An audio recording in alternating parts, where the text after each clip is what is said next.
what is a biblical fast? How do I do a biblical fast? How do I even begin a biblical fast? I'm Pastor Steve. Our church is La Viña de Gracia in La Caleta, Colombia, just outside the capital city of Bogota. We are in the middle of our 40-day time of prayer and fasting, declaring war in the heavenlies, victory in the earth. Thank you for following with us. And this is what I want to talk to you. What is a biblical fast? How do I do a biblical fast? Where do I even begin? Always lots of questions. So I want to share with everyone some practical tips and comments on fasting, and in particular, some things that I do personally. I generally have several calendar dates and events that I like to refer to when starting my fasts. I like to start on the first day of a month, and then this makes it very easy for me to know exactly what day of my fast I'm on.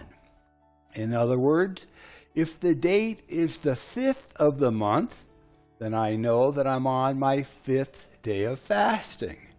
If the date is on the 12th, then I know that I'm on the 12th day of my fast, and so on.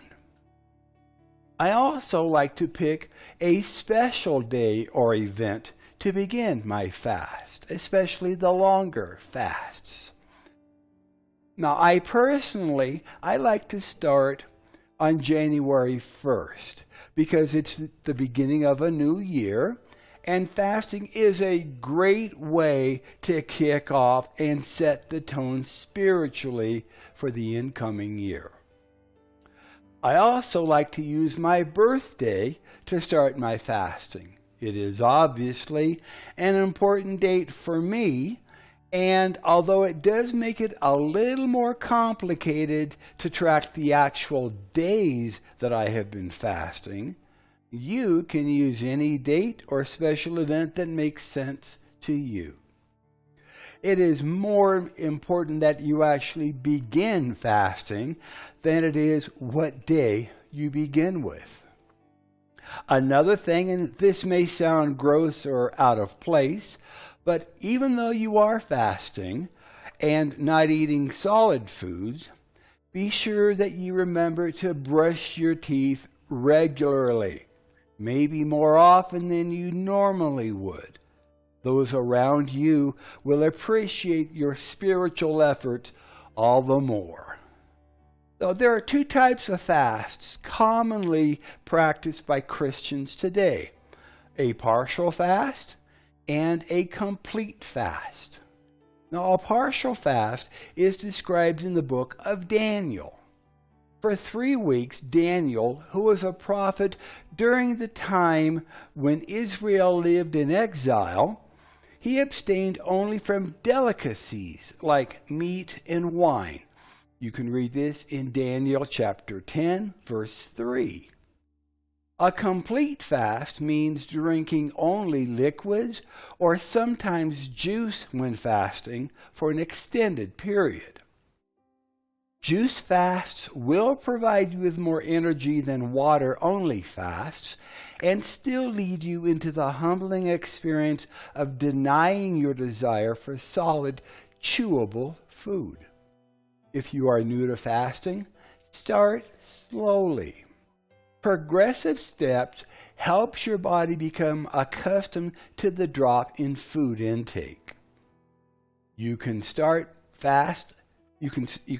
by fasting 1 meal a day, 1 day a week, or 1 week a month. As fasting becomes a part of your spiritual lifestyle, you will be able to increase the number of times and the length of your fasts. Fasting is a marathon. It is not a sprint. So in preparing for the fast, The normal fast involves abstaining from all forms of food, but not from water, and commonly lasts 24 hours, usually from sunrise to sunrise. If you are fasting for the first time, you might begin by missing a meal or two. Over time, you can build up to a full day or more. Begin by refraining from solid food, but drink liquids. Water is the best, since soft drinks are not good for the digestive system, and coffee and tea stimulate the nervous system. Before beginning a fast, it is best to eat lightly and cut back on caffeinated drinks.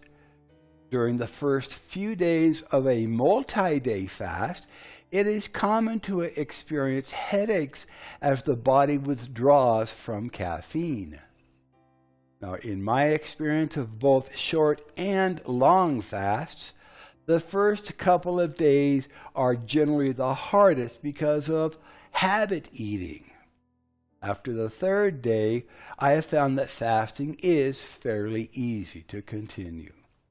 Now, although I will declare a specific time of fasting, if I find myself feeling very hungry, I will pray and ask the Lord if this should be the stopping point in the fast or if I should continue.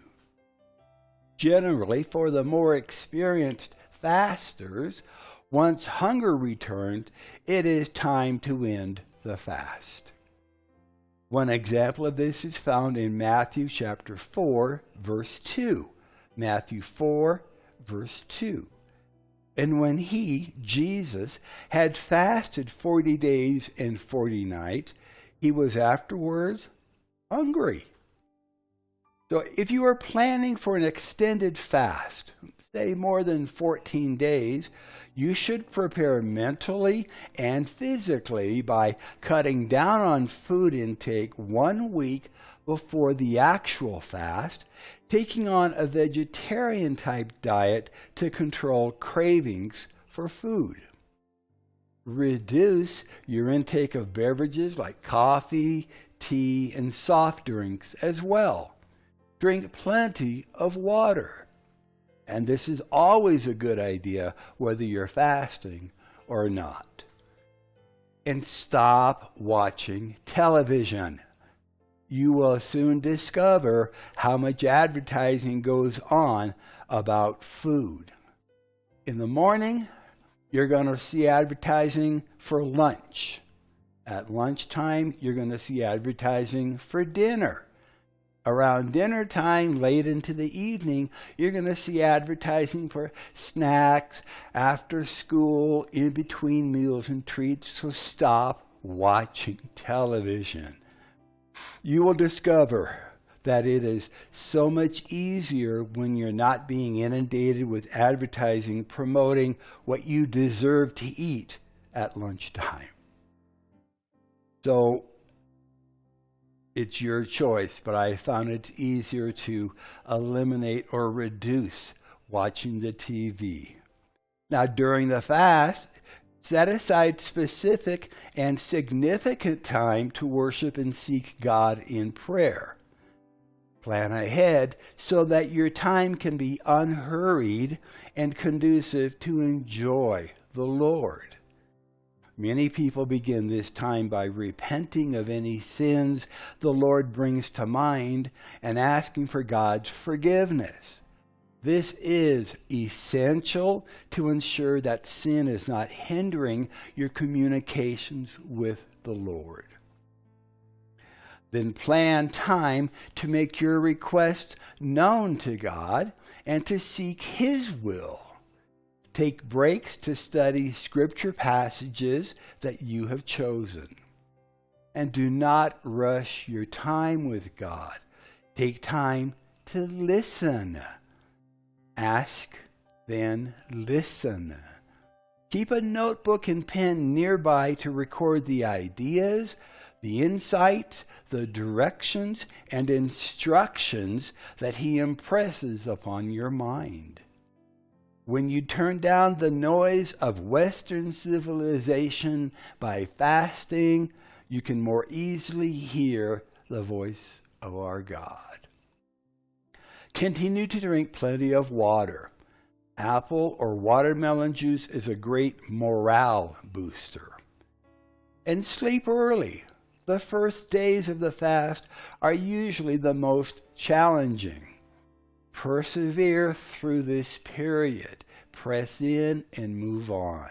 Consult your doctor if you are unsure of any headaches or bodily reactions.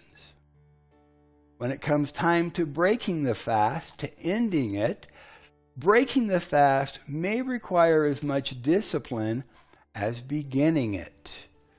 During the fast, your stomach contracts and your body's digestive and elimination systems are at rest. The longer you fast, the more the digestive organs need to reactivate before functioning at full speed. If you plan to fast only 1 or 2 days at a time, it is best to end the fast with a small glass of fruit juice as your first meal. Gradually introduce small amounts of easily digestible foods such as yogurt, soup, fresh fruit, and cooked vegetables. If your fast continues longer than just a few days, you should continue with juices for a day or more before gradually introducing more substantial foods like yogurt, soup, and fruit. And if you can, homemade soup is better than the store-bought canned soup. There's a lot of sodium in what you buy in the stores. That's just a personal preference of mine. Now be sure that you introduce new food in small quantities and that you chew it very well. You should stop eating at the slightest sensation of fullness. If fasting only a few days at a time, ending the fast should be easier. If you have built up to and desire to fast longer, you should consult your physician and review a health book on fasting. Now, according to the Foods and Nutrition Encyclopedia, for healthy individuals, and this is a quote, for healthy individuals, no harm results from short-term fasting. End of the quote. The average person can go without food between 21 and 40 or more days before the body begins to eliminate vital tissue, called starvation. I'm going to read that. I'm going to say that again. The average healthy person can go without food between 21 and 40 or more days before the body begins to eliminate vital tissue.